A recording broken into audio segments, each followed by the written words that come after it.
gonna open up Visual Studio, and everybody let me know when you're at the screen. I'm there. Cool. Ty? I'm double checking to see which one it is. Yeah, I'm at that screen. Okay.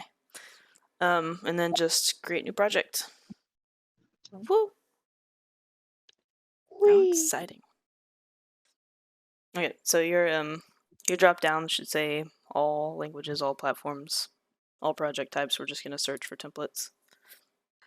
So we're gonna do, let's see, Windows Forms inside of the search bar here.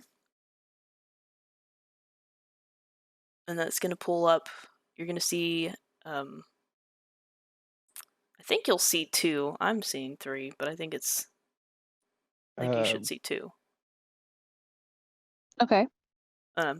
Anyway, so yeah, a project template for creating a .NET Windows Forms application.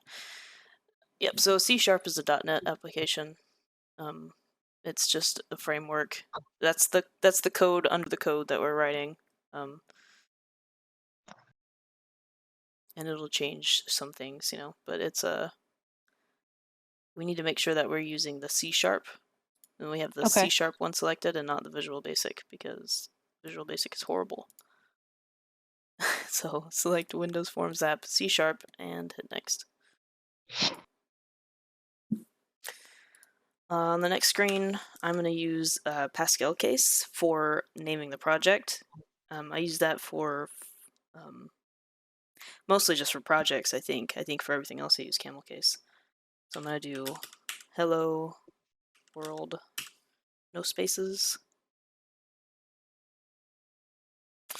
Oh, and this is a good point to stop because I did forget something. So before we set our location, I want to create a new folder for it. Because especially as code gets kind of complicated, it's better to have it as close to your C drive as you can. So just open up your File Explorer and go to your C drive.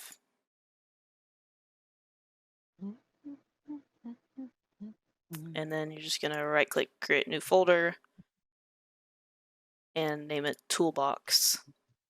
Capital TOOLBOX. So then in our location right here, we're gonna make sure that we have Toolbox selected.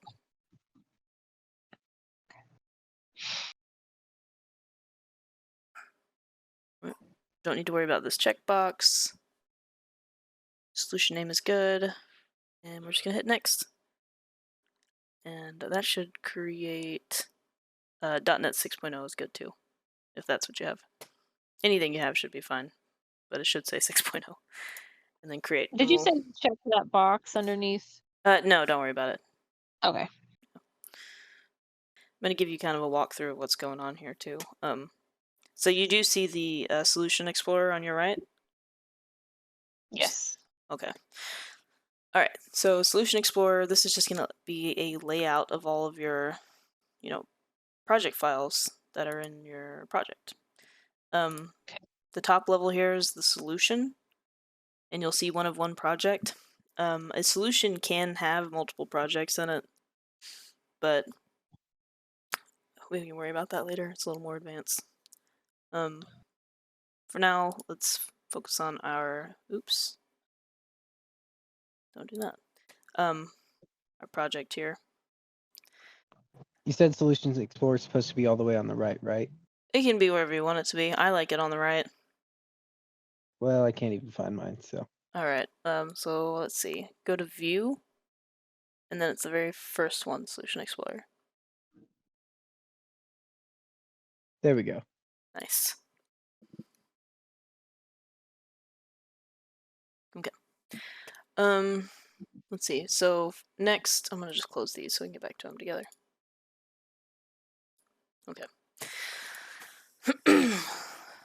Okay. That's probably important. So, for some reason this closes. You can double click on this folder, or this file, sorry, the form1.designer.cs. And this is going to bring you to some stuff that we don't really care about very much. It's just some generated code, but you can right click on it and do view code to Okay. pull this up, or you can, sorry, or I guess you can click in it, that's easier. Click in it and do view designer. Um, Okay. yeah, so there's a lot of, this is kind of a hotkey heavy field. So if you want Okay. to, you can do F7 to get you to your code. Or from there you can do Shift F7 to get back to your designer. So I'll go over this. Let's do our panels first. All right. So next we need to go to View, and then we're gonna go all the way down here to Toolbox and click on that.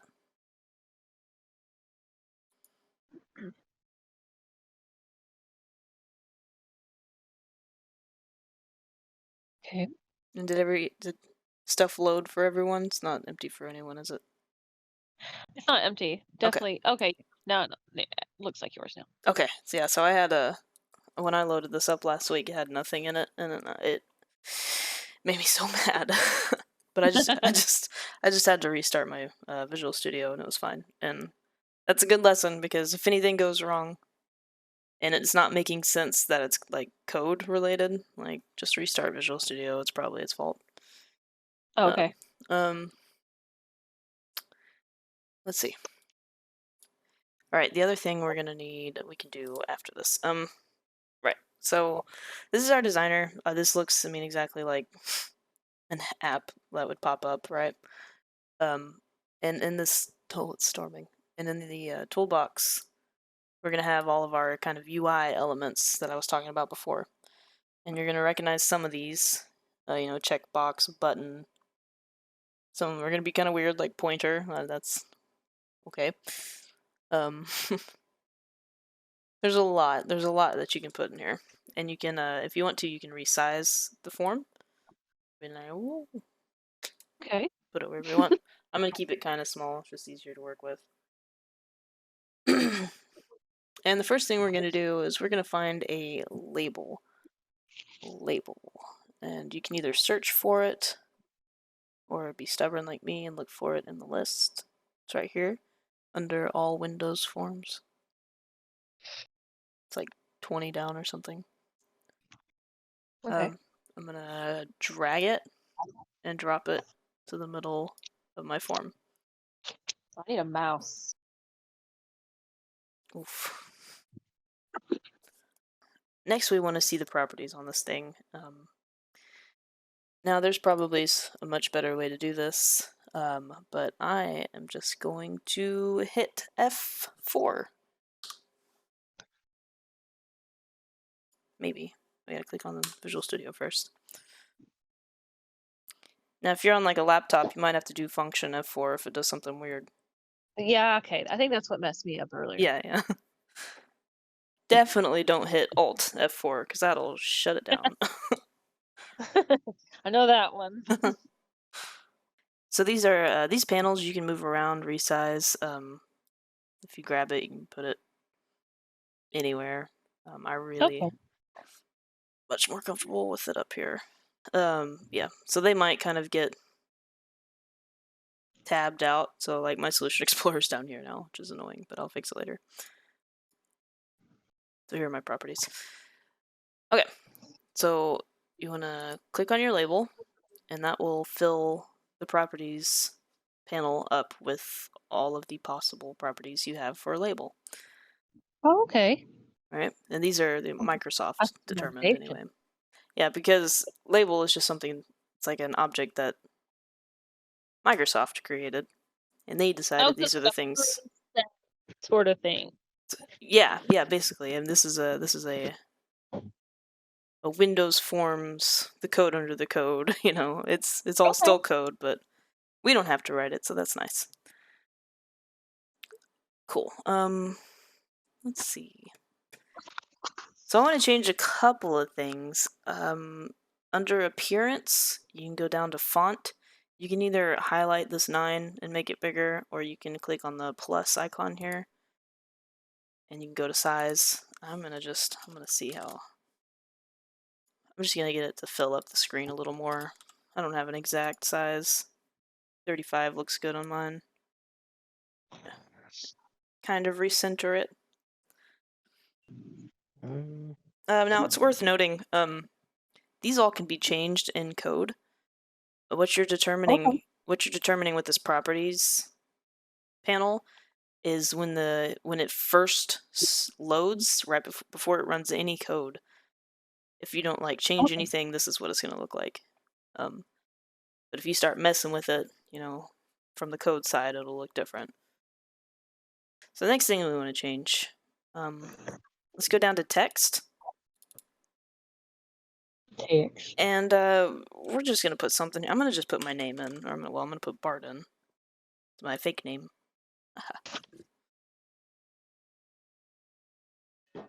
Because we're gonna do that thing where we change stuff in the code. Since that's what we're here for, I guess. Cool. Yeah. Let's see. Now, the one thing that you have to change, or I highly recommend you change, like no matter what, every time you create a new element on your front end, go down to design here, and this Okay. name in parentheses. It's a reason. Uh-huh. And you're gonna see it says label 1. Now, we're gonna use camel case here because this is going to create kind of a variable, basically, that we can use in the code. So a naming convention, just something you might want to use to keep your code organized. Because if you have like 30 things on your UI, even if you don't remember exactly what you named something, if you have a convention in your head, you can just be like, oh, it's this. So what I usually do is if it's a label, I'm going to do LBL at the beginning, lowercase. Okay. For buttons, I do like BTN. I usually find something, text box, Okay. I'll do like TB or TXB or something, I don't know, TBX. It doesn't really matter, just something, as long as it's the same for you, so you don't get confused. Right, so LBL, and then I'm gonna call it Hello World. And since we're doing camel case, my H is gonna be uppercase, and my W is gonna be uppercase because that L at the beginning is lowercase. So in camel case, every word after the first lowercase is capital, correct? Yep. Okay. Yep, just no spaces. Got it. And that caveat, and otherwise it's normal. Cool. So LBL, hello world. We all caught up? Code, code, code. Here we go. So the next part is actually going to be code. We're going to write some code. So what I want to do when this project loads is I want to change this text to say hello world. Okay? Now, Okay. because we want to do that on the load of the form, in Windows Forms, what you can do is double click on the item. So I'm going to double click on the form here. And that's going to generate some code for me. Love it. Love to see it. Okay. Right. And so you should see private void form1 underscore load. Okay, cool. So just a couple things. This is a function. All right. So it's just gonna run some code. We're gonna write our instructions inside of these two brackets. Okay. Some important pieces of this. Private. This is gonna refer to scope a little bit.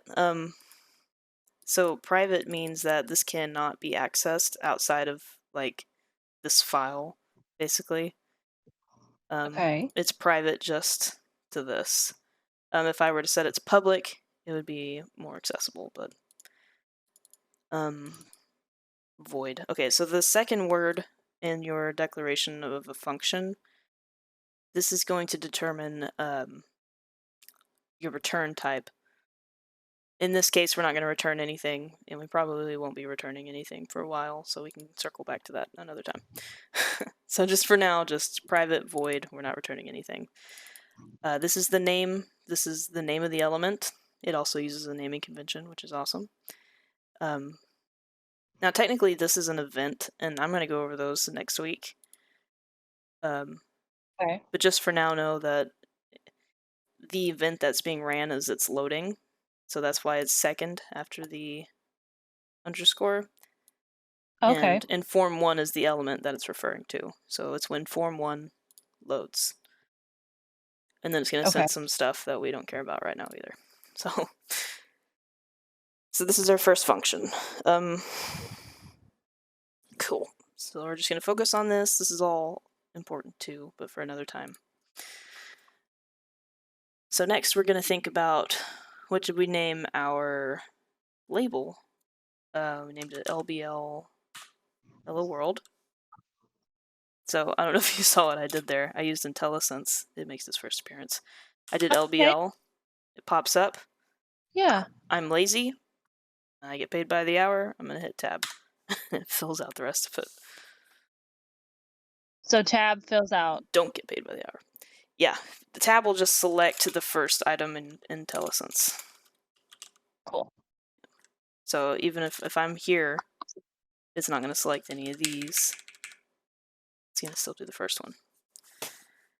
Now I think if you maybe if you're hovering over a different one, or if you, so if you use your arrow keys to go down. Oh, okay. Whichever one you've selected, it'll. Yeah, but it'll auto-select the first one, so it's just, you'll get in a really bad habit, or great habit, I don't want to say bad habit, get in a really big habit of just hitting tab after you start typing the moment you see it. Okay, so the next thing I want to do is reference the text, because we're changing the text. So we want to take a look at the property text, right? Because that was the name. That was the name on the other screen. It was the text property. In order to do that, we're going to say, I want to look at this label, hello world, dot, which means I want to look at its text property. Okay? Okay. So this isn't going to do much by itself, because all I'm doing is, saying, hey, this text property. It's like half a sentence. It's an incomplete sentence. The next thing I want to do is I want to change it. And it works mostly like algebra. And you'll use this a lot. But when I'm going to do equals, and then I'm going to open up some double quotes. So. Or did you put a space? Sorry. Did you put a space in between text and equal? It's text space equals. So anything I'm going to write to the right of this equals sign is going to get assigned over here to this text property. So this is how I'm going to change it. So right now it's barred, right? I think I did barred. So anything I put over here, it's going to get moved over and set to whatever's on the left side.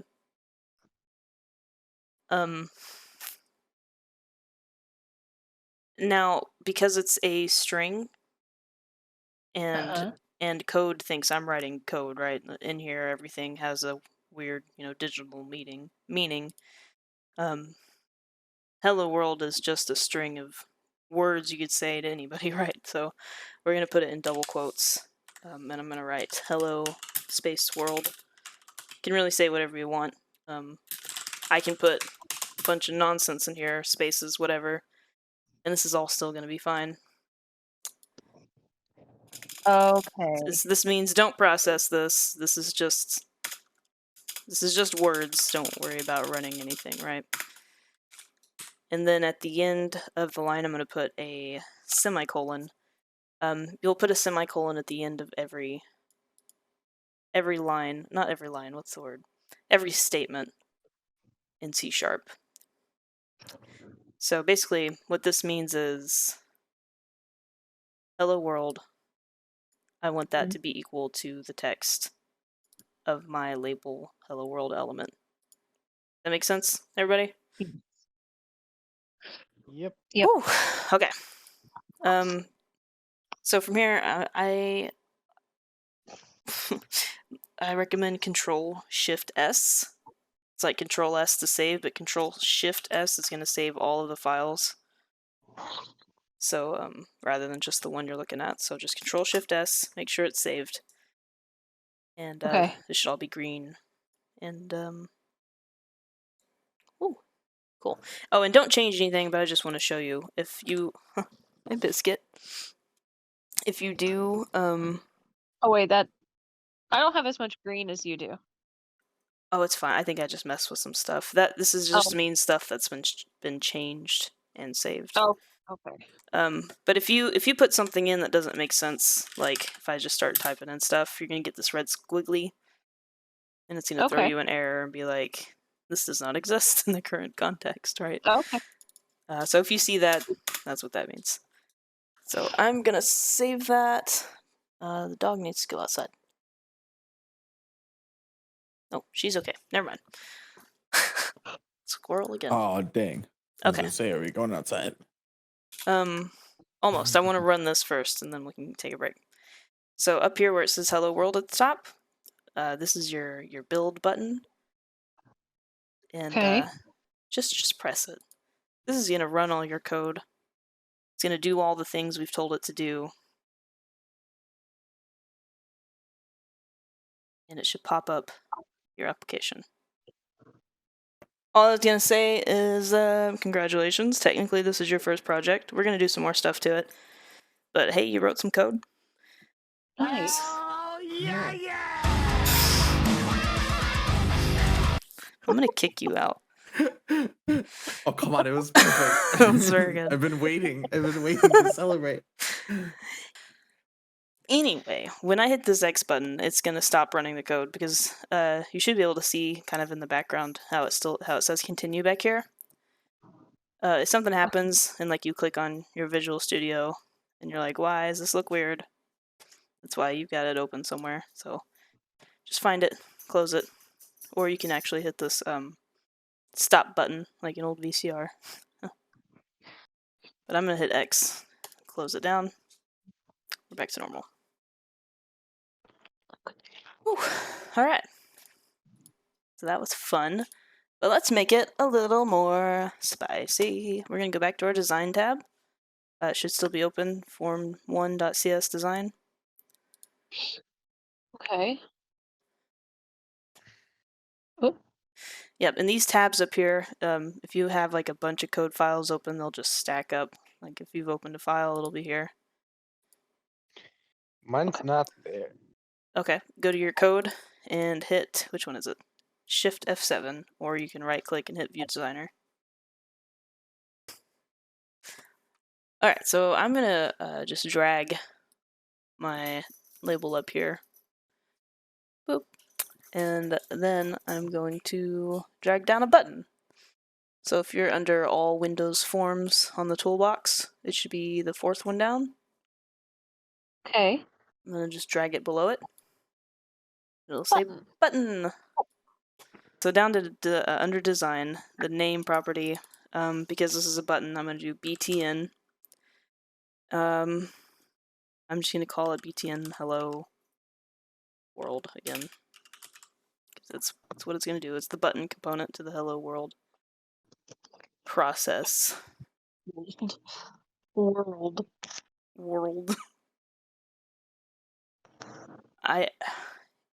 You would be surprised how many times I've spelled world wrong doing this. I It's just a spelled lot. it world. Okay.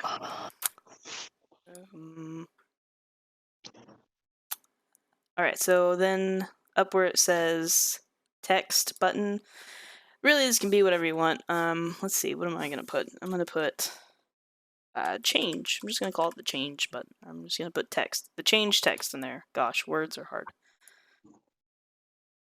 Wait, Okay. what? Okay. In the You're gonna text, change button 1 to what?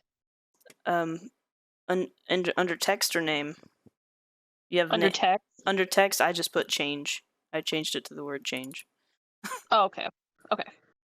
Got it. I thought you were never mind. Yeah.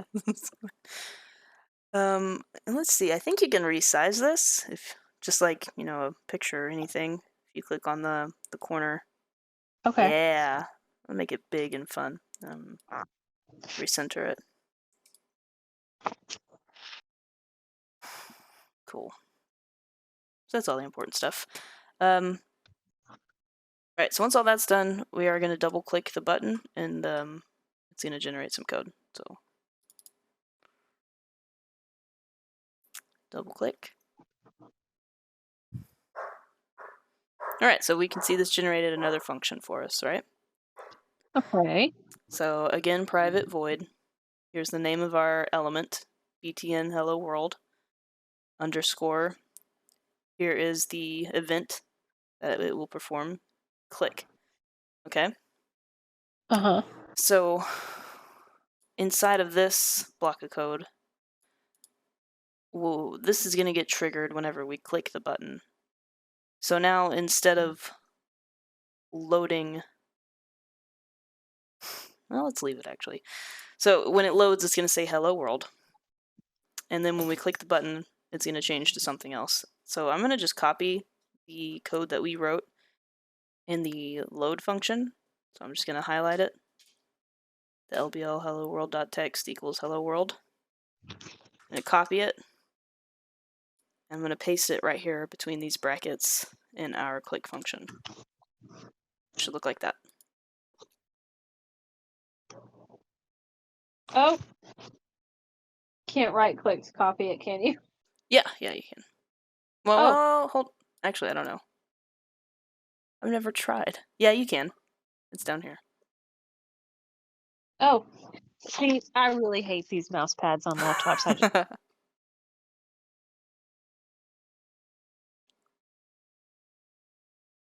And okay. if you wanna bypass the mouse, I do this a lot. I would just hold Shift and then hit right on the keypad until I get it all highlighted, and then Control C, Control V. Cool. Got up, Ty? Yep. Right, Hannah, you good? Yeah, I'm just yep. Okay. Zooming in to make sure. Okay. So alright, so when we click the button, we want this text to change to something else. Could be whatever. I think I'm gonna say, hey there, world.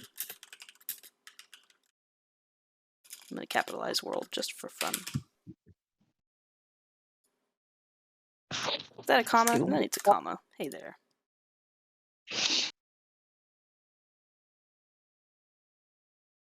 Once you get something fun in there, just go ahead and Control Shift Save.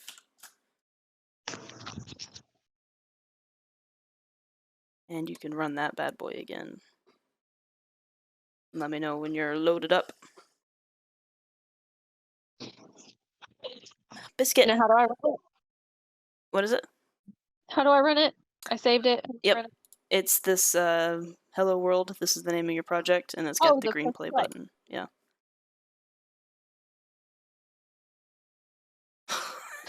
Oh, neato. Alright, did you click the button? I did. Hey there. Alright, and if you close it and then rerun it, it's going to go back to its original load state. Hello world. Hola, mundo. Cool. So that's a little more code. Let's see. Is there anything else? I think I'm going to do one more thing, and this is just going to be for fun, because over the week, if you want to keep playing with it, there's a lot, this unlocks a lot of stuff you can do. So far we've just done text, but you can do this with any property that's listed here. It'll get a little weird because text is easy, you put it in quotes, but let's go ahead and do like a background color. So I'm gonna go into my click function here, where I have got hey there world. I'm gonna hit enter after the semicolon to create a new line. This time I'm gonna reference my button. So I'm gonna do btn hello world. That's gonna reference my button element. And this time I want to change the color.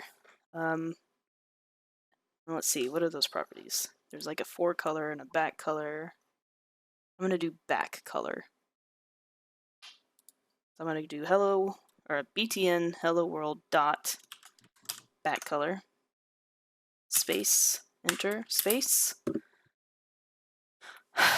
And so if you just start typing a color, like I'm gonna say red, you'll notice how IntelliSense is gonna be like, whoa, hold on a minute, did you mean color dot red? And yeah, Okay. we do, because color is another one of those objects that Microsoft has built for us, and it's gonna have like a never-ending number of colors in it. So instead of just red, I'm gonna do color dot, and then we can go through and change it to whatever color we feel like. I'm gonna do dark cyan. And then I'm gonna remember to put my semicolon at the end, because that's the end of a line. And then Control Shift Save. Make sense? So I accidentally tabbed it, and now it says system drawing color white. Alright, you can just delete it. That, that part. And Yeah. once you get back to, here, you start typing again, it'll show okay. you. IntelliSense will Okay. reset. Indian red. My button changed. Alright, so we're gonna Control Shift Save. And I'm gonna run that bad boy.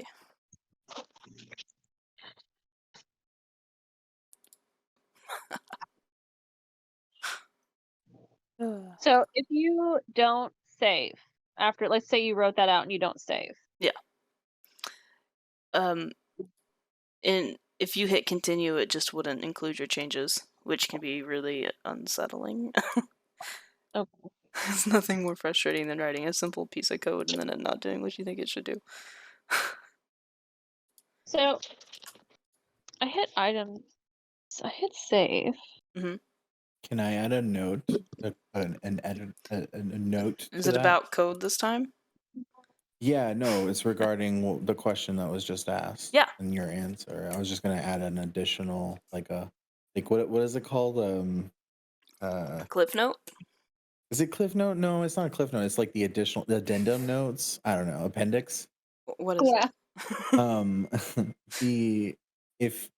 Depending on what kind of coding you're doing, like this is Windows Forms is what you guys are working in right now.